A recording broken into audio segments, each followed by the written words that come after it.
Do you want simple steps to level up your mind, body, and spirit, or encouragement as you navigate the challenges of motherhood? Or maybe you need a dose of hope to achieve that goal? Then you've tuned in to the right podcast. This is Keep Blooming, and I'm your host, Liz Montigny. Each week, I'll encourage you to drop the hustle mentality for hope and act on the dreams God has put on your heart. I'm a licensed Ziegler life coach. I've created a theater ministry, and like you, I'm doing all the things as a Catholic, a wife, and a mom to 3 boys. So let's get growing and keep blooming.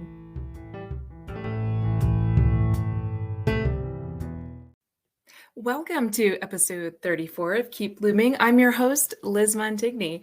And as I record this, I'm fresh off of a rainy baseball field, but also coming into the final week of the school year from our boys.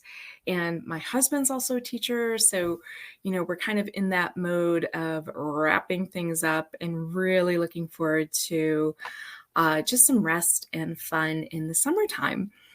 Now, for those of us who work from home, it may start to feel a little complicated around this time because, hey, how am I going to be productive and with everybody around, and how is this going to work? And I'll need to adjust my schedule and so forth. So I thought I'd address that because, of course, I do work from home. I can work from anywhere. Thank God. It's such a great gift to be able to do what I do and know that I can just do it anywhere. So I'm going to give you my top 10. No, that's way too many. Top 5 tips for working from home, but also enjoying the summer, people, right? Take rest. I'm always talking about this. If you follow me or listen to the podcast, that rest should be intentional time. Now, before we get into this, I just want to preface this by saying, if you've been listening and following, I'm not a business coach. I'm a life coach. So, and I do have school-age children. And so it's not like I'm trying to juggle things with babes and arms and stuff. So just keep that in mind. If you are in a different situation that I am, I'd love to brainstorm with you all the ways that you can make this work for you. So feel free to reach out to me. Take a look at the show notes for how to do that. And all right, before we dive into all the things, I'd love to frame our conversations in truth with Lectio Divina, and that's just reading from scripture. So this is Colossians chapter 3, verses 23 to 24. Whatever you do, do from the heart, as for the Lord and not for others, knowing that you will receive from the Lord the due payment of the inheritance. Be slaves of the Lord Christ.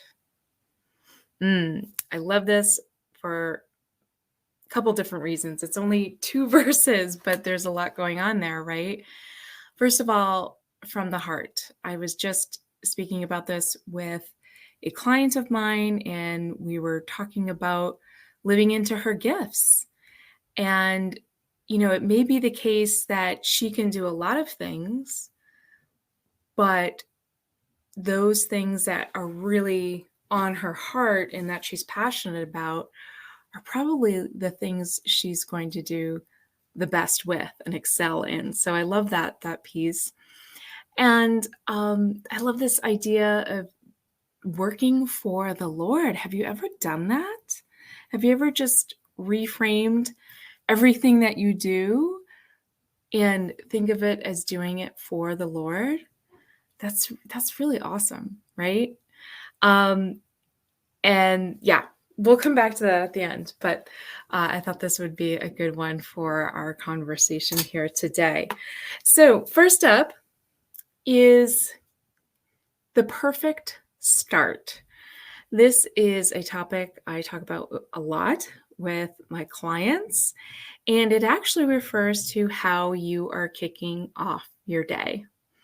And I think this is really vital. I know that there's so much talk about morning routines out there, right?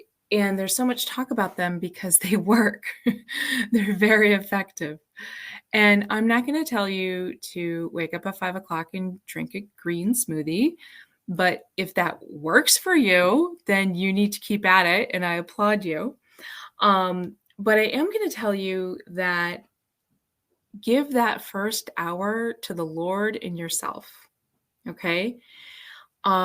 You may need to start off small. Maybe it's like 20 minutes and then you work your way up. But if you can give that first hour to the Lord and yourself, it's really incredible. Some things that you can do in there is just take some time to get in the Word, read scripture, or maybe you have a prayer that you always like to focus on. And something that I do that I think is super simple is just ask, hey, God, what do you want me to focus on today? And that's super simple, right? And then take a look at your schedule. And if you do have any meetings or, big projects coming up, just really focus on the best possible outcome of those things. Like, what if it all works out just as you envision, right? And think about what the most important thing is on those lists and give that some dedicated time. Sometimes when we are able to narrow down our tasks and give dedicated time to the most important thing, we actually accomplish more.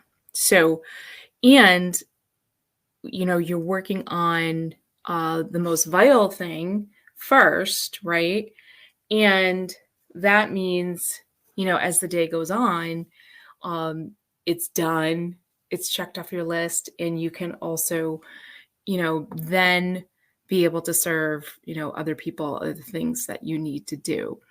So create a little perfect start for yourself. And I'll probably have an episode diving into that a little bit more deeply, but mine basically involves prayer, reflection, and looking at my schedule and making sure that I am running the day and not letting it run me. So it's pretty simple. Okay. Number 2, communication. Make it clear to everyone in the household what you're doing and when you have to do it. I would also encourage you to make it clear why. Okay. Now, again, I have school-aged children, 3 boys, and my husband's a teacher. Okay. So, my husband is available in the summer. I'm very fortunate for that. But, there's a lot going on. And so just to manage everyone's expectations, it's important that I make it clear when I'm available, when I'm not. Okay. And a lot of the time we do this, in my family, we do this by actually on Sundays, after Mass, we'll sit down with coffee, tea, whatever, and we will look at the week ahead, and I will just go ahead and say, hey, I have this call, or I have this project that I'm trying to get through, and I really want to dedicate, this time on Tuesday to getting it done.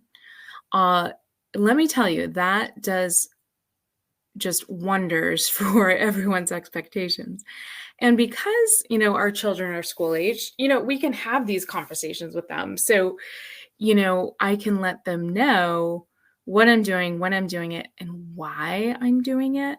It's not just because mom's working on something, but if you can attach a reason behind it, mom's doing this so that we as a family can, fill in the blank. For us right now, we're looking at cars. We're, so that's a big focus. And of course, we have 3 boys, so they love that idea.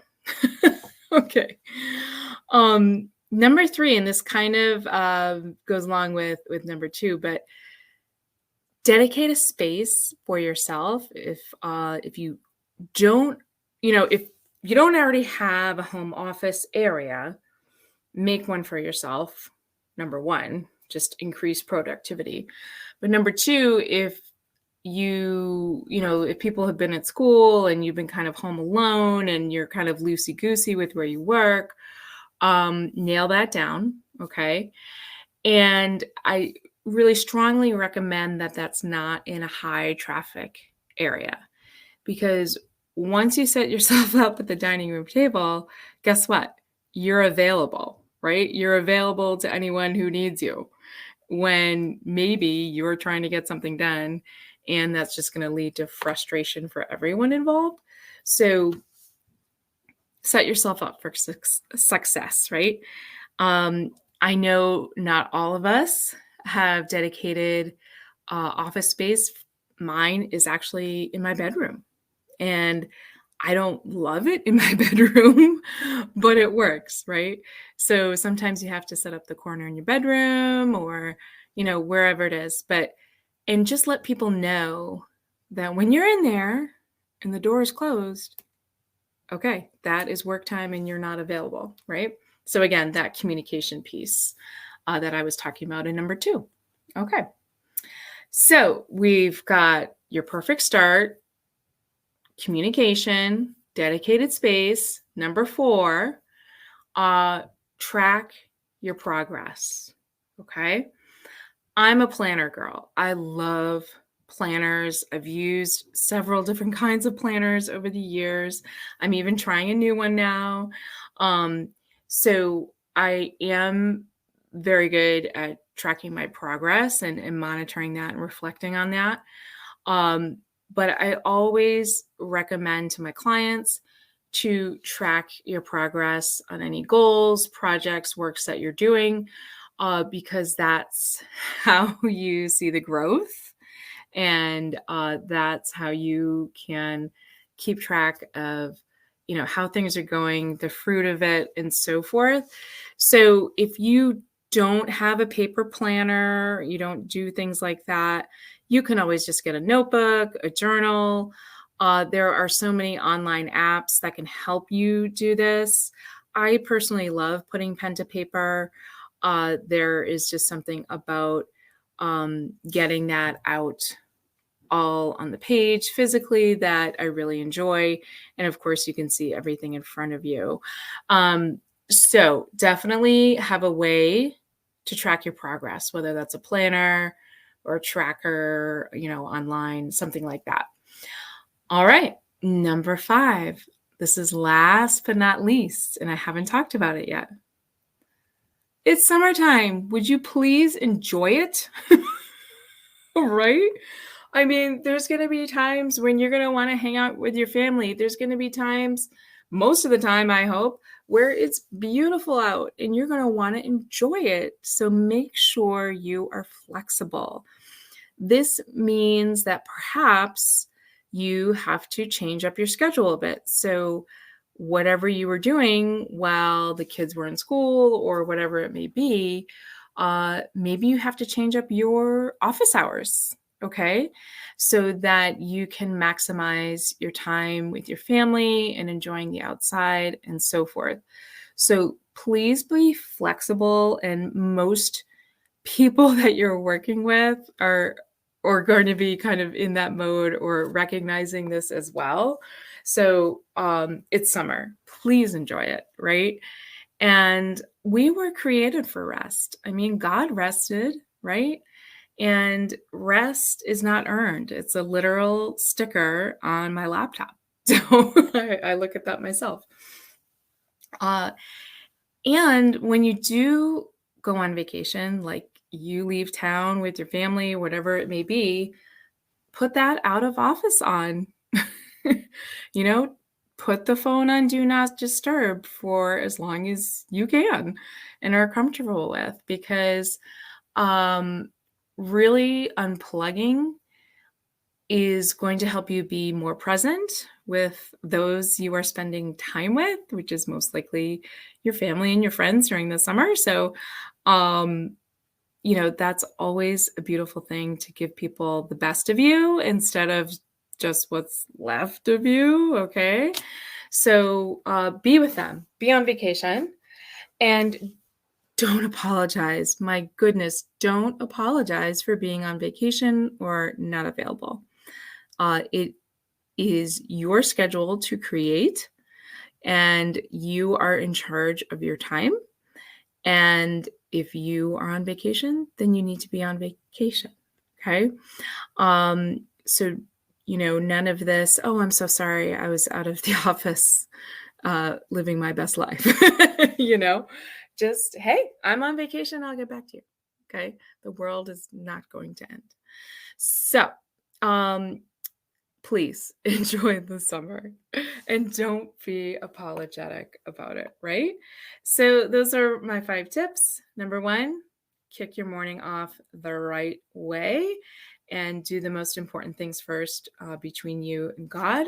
Number 2, communicate with the whole family or whoever you live with and make it clear what your intentions are and what your expectations are, and everybody will respect that and be better for it. Number 3, make sure you're in a dedicated space, not in a high traffic area where you might seem available when you're not. Number 4, track what's going on with your productivity, with your goals, and just keep on track with that, whether that's with, a planner or an app that you like. And last but not least, please make the time to enjoy and be present with those around you, and don't apologize for being out of the office. Okay. Like the sticker on my laptop says, rest is not earned. All right. So let's get back to Colossians before I remind you of a very important thing. So keep listening. This is Colossians chapter 3, 23 through 24. Whatever you do from the heart as for the Lord and not for others, knowing that you will receive from the Lord the due payment of the inheritance. Be slaves of the Lord Christ. Really think about that. Is what you're doing from the heart, and is it for Him or for you? How is that going, right? I love that one. So that's in the show notes too, if you want to reflect on that and refer to it later. But super important reminder, I'm really limited on villas for my destination retreat, Restore. And that's in October, right? Speaking of having fun and enjoying life and being restful. So if this was something that was on your mind, you need to hop off the fence and make your decision for Restore Retreat. And again, that's October 1st through the 8th in Sao Miguel, Azores, which is an island paradise, 4.5-hour flight from Boston. And we have an amazing travel planner who's put everything together for us. We are doing SoulCore Rosary sessions in the morning, along with my Masterminds to help you redesign your life. And then the afternoon and evenings, we just get to enjoy the just amazing island, the food, and just the lush scenery. And it's really incredible. I have a couple women who this is going to be their 3rd retreat with me to the island, so it never gets old. Exactly. So please check the show notes for the link for the itinerary and registration, because like I said, things are getting tight, so it's time to decide. Absolutely. And just mentally prepare. July, this podcast is going to be out of office. Yes, the month of July, there will be no new recordings, but I'm going to try to find a way to feature my guest spots on other people's podcasts during July. So hopefully I can figure that out, how to sync that up here. But yeah, I'm going to take some time away from the podcast, just 4 episodes really of a break in July, and coming back fresh for you in August. And my goal is to have one guest a month going forward. And for this to be bi-weekly, meaning a couple episodes a month as opposed to 4, maybe 5. So I'm making some changes there as well.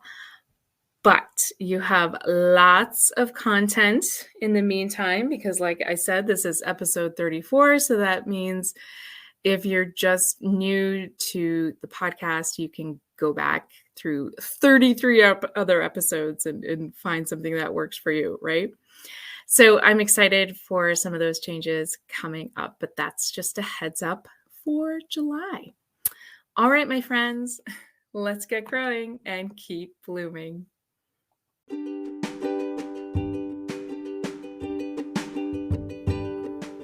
Thank you for joining me for this episode of Keep Blooming. Tune in every Wednesday for a dose of hope and encouragement. You can find this podcast on Anchor, Spotify, and Google and Apple Podcasts.